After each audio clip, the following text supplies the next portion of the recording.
الحمد لله الذي أبدع الأفلاك والأرضين والصلاة والسلام على من كان نبيا وآده بين الماء والطين وعلى آله وأصحابه أجمعين.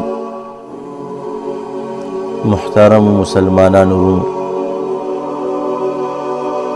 یو واقعه تاسو ته بیانوم د امام ابو حنیفه رحمه الله او د امام اعمش رحمه الله ډیره بهترینه او ښایسته واقعه ده، خو یو عرض کوم تاسو ته چې تاسو دا ویډیو د اخره پورې واورئ او د اخره پورې چې کوم دی تاسو دا وګورئ نو تاسو په دې باندې ښه پوه شئ، تاسو ته به دا مسله ښه یاده شي. نو تاسو مهرباني وکړئ دا ویډیو د اخره پورې پوره وګورئ. مثلا ما دا واقع ما دا بیانوله دا امام اعمش رحمه الله دا یو امام تیر شوی دی، دا د شکل نه داسې لکه ښایسته و خو لکه هغه شان ښایسته نه و، او د دې کور والا د دې بیبي هغه د ده نه ډېره ښایسته وه.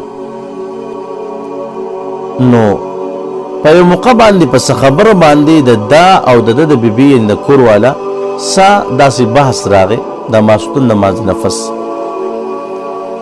نو بیبي ورسره خبرې نه کولې، لکه څنګه چې عام معاشره کې خلک خفه شو خبرې نه کوي. نو امام اعمش رحمه الله په غوسه کې راغی او قار شو، خپل بیبي ته وویله که چېرې تا د ما سره د سبا پورې د سحر پورې چې کوم دی د سحر د بانګه پورې خبرې ونه کړي نو ته ما باندې چې کوم دی طلاق کوي. اوس بیبي وایي چې بس په زړه کې وایي مثال تر باندې چې بس خبرې به نه کوم چې طلاق به شم. امام اعمش رحمه الله اوس خفه دی چې خدای پاک اوس خبرې خو بیبي نه کوي، ما خو بیبي له زوره نه ورکړله چې خبرې به شروع کړي، خو بیبي خو د سره خبرې کوي نه. د دې مسلې حل پکار دی که نه ښځې مې طلاقېږي. امام اعمش رحمه الله په امام صاحب پسې چې کوم دی یعنې د دې خبرې هغه جرګه ولېږله چې امام صاحب خبر شو څه حل الله وباسي. امام ابو حنیفه رحمه الله رحمه الله چې خبر شو دا خو ډېره اسان خبره ده، دې کې څه مسله نشته، بس زه به مؤذن خبر کم پوهه به کم چې کوم د محلي مؤذن دی او د محلي اذان ویل کېږي چې سحر دا د خپل ټیم ونه وایي، دا د خپل ټیم نه مخکې ووایي.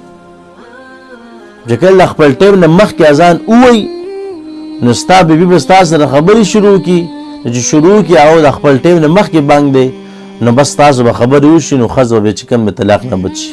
وایي ډېره ښه ده، هغه مؤذن یې پوه کړو نو هغه چې کوم دی سبا د خپل ټیم نه د خپل ټیم داخلېدو نه مخکې اذان ویلو نو ښځه یعنې د امام اعمش رحمه الله بیبي هغه ته شکر دی چې ستا بوډان الله پاک خلاص کړم.